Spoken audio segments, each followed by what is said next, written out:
उत्तराखंड के भाइयों और बहनों, मेरा सबको सादर नमस्कार।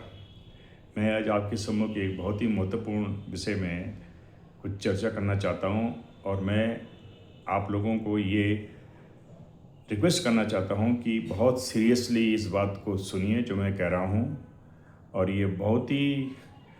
दुखदायी बात है कि पूरी उत्तराखंड की जनता, और उत्तराखंड की जनता भारतवर्ष में प्रसिद्ध है, 2-3 स्टेट को छोड़ करके यहाँ पर जो लिटरेसी रेट है बहुत ज़्यादा है। कि कोई भी हमारे युवा और हमारी जो मातृशक्ति है जिन्होंने उत्तराखंड को बनाने में एक महत्वपूर्ण भूमिका निभाई थी, इसमें इसको बहुत कैजुअली ले रहे हैं हमारे राजनीतिक नेता। क्योंकि यहाँ पर जो राष्ट्रीय पॉलिटिकल पार्टी हैं,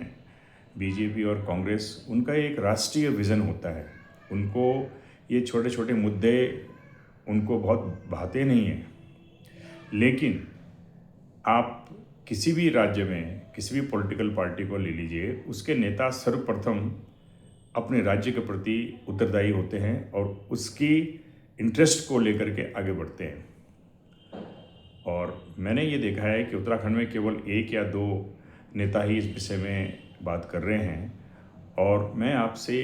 ये रिक्वेस्ट करना चाहता हूँ कि देखिए, मैंने गवर्नमेंट में, भारत सरकार में लगभग 20 साल सेंट्रल सेक्रेटरीट में उसके आसपास काम किया है और स्टेट ऑफ त्रिपुरा में, नॉर्थ ईस्ट में और सारे भारत में घूमा हूँ मैं। तो मैं एक ब्यूरोक्रेट के रूप में और एक प्रोफेशनल के रूप में मैंने ये देखा है कि उत्तराखंड की जनता बहुत देर में जागती है अपने इशू को रेकअप करने के लिए। इवन उत्तराखंड का जो गठन हुआ वो भी बहुत लेट में हुआ। बहुत लेट में लोगों के दिमाग में आया है कि उत्तराखंड को जो है उत्तर प्रदेश से भौगोलिक दृष्टि से अलग होना ही नितांत आवश्यक है। और जो आज जो इशू मैं उठा रहा हूँ, ये इशू है कि अब भारत सरकार एक विधेयक लाना चाह रही है जिसमें कि 2002 का जो डीलिमिटेशन एक्ट है, 2011 में जो डीलिमिटेशन जो जनसंख्या थी उसके आधार पे जो भारत सरकार ने महिला वंदना विधेयक जो पास किया है, जिसमें कि महिलाओं को 50% आरक्षण देने की बात कही गई है संसद में और स्टेट असेंबली में। अब वो बहुत जल्दी ही एक दूसरा विधेयक ला करके 2027 के जो इलेक्शन हमारे उत्तराखंड में हो रहे हैं, इसमें वो जो सीटें हैं वो 105 होने वाली हैं और उसका जो चयन होगा उसका वो डीलिमिटेशन होगा। और आपको ये पता ही है कि हमारे उत्तराखंड बनने के बाद से सीटें कम होती चली जा रही हैं हर डीलिमिटेशन में। और इस इशू को मैंने बहुत पहले उठाया था। उत्तराखंड समानता पार्टी ने 14 दिसंबर को एक रैली भी निकाली थी 2024 को, और हम सोच रहे थे कि इसमें सभी नेता, सभी पार्टियां जो है इसमें ज्वाइन करेंगी, क्योंकि सबका लक्ष्य उत्तराखंड की जनता की भलाई का होना चाहिए। उत्तराखंड की क्षेत्रीय अखंडता इस बात पर निर्भर करती है कि हमारे जो हिल स्टेट हैं, जो हिली डिस्ट्रिक्ट हैं, उनको कैसे हम कल्चरली जो है प्रोटेक्ट कर पाएँ, क्योंकि ये एक बॉर्डर का राज्य है। अब देखिए क्या होने वाला है। अब जब 70 से 50% अगर सीटें बढ़ती हैं, 35 सीटें महिलाओं के लिए आरक्षण होगा तो उसका डीलिमिटेशन होगा। और अगर आप अभी जागे नहीं, सोशल मीडिया के थ्रू या अपने राजनीतिक जो आपके प्रतिनिधि हैं, एमएलए हैं, इन सब का घेराव कीजिए, इनसे मिलिए और इनको रिक्वेस्ट कीजिए। मैं उन पॉइंट पे ये बात करना चाहता हूँ कि जिसमें कि हम सबको ये बल मिलेगा, हमारे नेताओं को, मुख्यमंत्री को, लीडर ऑफ अपोजिशन, और जो भी अभी असेंबली में है, ये लोग सुन लें कि इनको क्या करना चाहिए। उत्तराखंड की जो भौगोलिक स्थिति है, आपने अभी 1 साल पहले देखा होगा कि जम्मू कश्मीर में भी डीलिमिटेशन हुआ था और जम्मू की सीटें उन्होंने ज्योग्राफिक आधार पर और टेरेन के आधार पर जो है वहाँ सीटें बढ़ाई है। तो मैं आप सबसे ये अनुरोध करता हूँ कि जाग जाइए और अपने प्रतिनिधियों से डीलिमिटेशन एक्ट जो पहले हुआ था उसका 9A और 91A आपको ये सक्षम करता है कि भौगोलिक स्थिति और टेरेन और स्टेट स्पेसिफिक कॉन्टिन्यूटी और कल्चरल जो आपके ट्रेडिशंस हैं उसके आधार पर जो है आप उसको भी आधार बनाकर केवल पॉपुलेशन नहीं, टेरेन, ज्योग्राफिक कंटिन्यूटी और जो विशेषता है इस स्टेट स्पेसिफिक विशेषता, उससे आपको सीटों की गणना में, सीटों को एलोकेट करने में ये डिलिमिटेशन एक्ट जो है आपको देता है। और अगर आपने इसको नहीं फॉलो किया, केवल पॉपुलेशन के बेसिस पे किया, तो आप देख लीजिए आपकी सीटें जो है बहुत कम हो जाएंगी और तब जो है जो अवधारणा होती है एक हिली स्टेट की वो ख़त्म हो जाएगी। हम जो भी नागरिक हैं भारत के, जो प्लेन्स में रह रहे हैं या पहाड़ों में रह रहे हैं, वो सब भारत के नागरिक हैं, किंतु ये एक होते हुए भी हमें एक कल्चरल भिन्नता है, ज्योग्राफिक भिन्नता है और इस ज्योग्राफी को मेंटेन करने के लिए इसलिए आवश्यक है कि ये एक बॉर्डर डिस्ट्रिक्ट है, नंबर एक 9.A1। और दूसरा जो है कि राइट ऑफ इक्वलिटी, आपको ये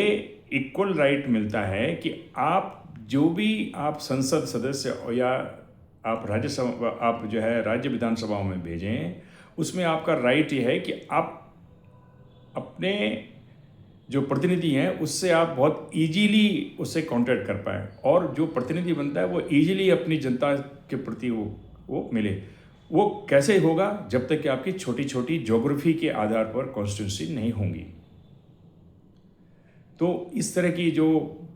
घटनाएं होने वाली हैं अभी देश में, जो अभी महिला आरक्षण जो बढ़ेगा,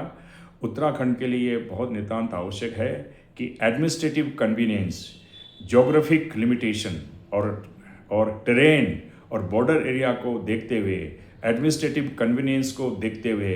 हिल में ज्योग्राफिक आधार पर छोटी छोटी कॉन्स्टिट्यूंसीज बनाई जानी चाहिए और उस लिहाज से 80 कॉन्स्टिट्यूंसी, 75 से 80 कॉन्स्टिट्यूंसी जो है वो पर्वतीय इलाकों में होनी चाहिए। अगर देहरादून और हरिद्वार और उधम सिंह नगर में अगर 5-5, 10-10 कॉन्स्टिट्यूंसी भी हो जाएंगी तो उससे जनता को कोई फ़र्क नहीं पड़ेगा, वो आपस में मिल सकते हैं। लेकिन अगर पहाड़ों में आपने बड़ी बड़ी कॉन्स्टिट्यूंसीज बनाई, जैसे अभी हो रहा है, आप देखिए उत्तरकाशी की गंगोत्री कॉन्स्टिट्यूंसी कितनी बड़ी है, यमुनोत्री कॉन्स्टिट्यूंसी कितनी बड़ी है।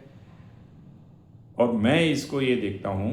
कि इसमें राजनीतिक परिपक्वता हमारे नेताओं को दिखानी चाहिए और जब तक राजनीतिक परिपक्वता नहीं होगी तब तक ये कहने के लिए कि हम उत्तराखंड की संस्कृति के लिए प्रतिबद्ध हैं और ये नहीं होने देंगे, वो नहीं होने देंगे। आपने सब कुछ तो होने दे दिया है, जनसंघ चेंज हो ही गया है। मैं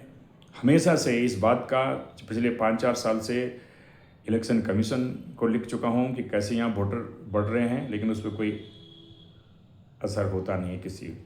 क्योंकि कोई जो हमारी ब्यूरोक्रेसी है वो एक सीमित दायरे में काम करते हैं। तो इसलिए जनता को आगे आना पड़ेगा। मैं युवाओं से ये अनुरोध करता हूँ कि वो आकर के हमसे जुड़ें और जिस राजनीतिक दल में वो काम कर रहे हैं, जिस संगठन में काम कर रहे हैं, उन संगठन को बोलिए कि ये आवाज़ उठाए कि 9A1 जो डिलिमिटेशन एक्ट है, जिसके आधार पर यहाँ पे सीटों का बंटवारा होगा, उसमें वो अभी से जनता को मोबिलाइज़ करें, ब्लॉक लेवल पे, गांव लेवल पे, और सबको इसमें आगे बढ़ना होगा और इसको राजनीतिक मतभेद को भुला करके आगे बढ़िए। जो भी पॉलिटिकल पार्टी इसमें आगे आएगी हम उनको सहयोग करेंगे। और उत्तराखंड समानता पार्टी ने जो ये इशू उठाए हैं बहुत पहले से, इसको आकर के सब लोग इसको एक अपना इशू बनाते हुए, चाहे वो बीजेपी हो चाहे कांग्रेस हो, आखिर उत्तराखंड की सेवा में आप लोग संलग्न हैं, तो इस तरह से सेवा कीजिए कि ताकि जो आने वाली जो पीढ़ी है आपको याद करे, न कि आपको कोसे कि आपने अपने उत्तराखंड की जो संस्कृति है, जो एक बॉर्डर का जो एरिया है, वैसे भी अगर डीलिमिटेशन नहीं भी हो तो भी जो है एक स्पेशल कमीशन बैठ करके यहाँ पे पहाड़ों में छोटी छोटी आपको कॉन्स्टिट्यूशंस बनानी ही चाहिए, क्योंकि अब टाइम बदल गया है। अब जैसे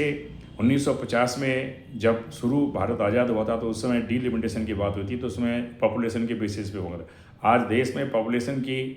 ही एक बहुत बड़ी प्रॉब्लम हो गई है, कैसे जनसंख्या को कंट्रोल किया जाए। और उसी जनसंख्या के बेसिस पे अगर आपने डीलिमिटेशन करा और किए हैं तो उससे जनता में बहुत टेंशन, बहुत सोशल प्रॉब्लम हो जाएंगी, जैसे कि साउथ इंडियन स्टेट अभी बोल ही रहे हैं। तो मैं आपसे विनम्र अनुरोध करता हूँ सभी से कि इस तरफ ध्यान दें और डीलिमिटेशन को क्षेत्रीय ज्योग्राफी एरिया और टेरेन और एडमिनिस्ट्रेटिव कन्वीनियंस और ज्योग्राफिक कंटिन्यूटी, इन सब को ध्यान में रखते हुए पहाड़ों के लिए आप 80 सीटों का डिमांड कीजिए, उससे नीचे कुछ नहीं। प्लेन एरिया, हमारे पास एरिया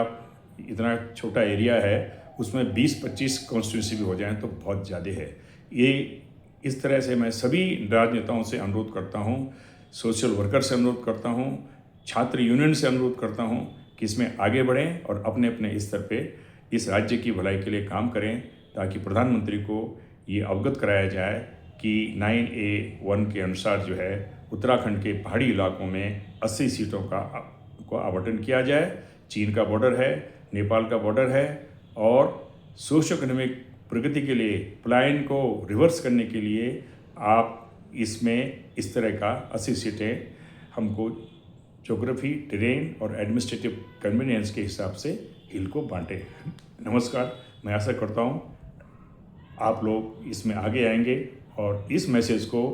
हर गांव तक पहुंचाइए और अपने नेताओं तक पहुंचाइए, ताकि उत्तराखंड की भलाई में हम सब लोग लग जाएं।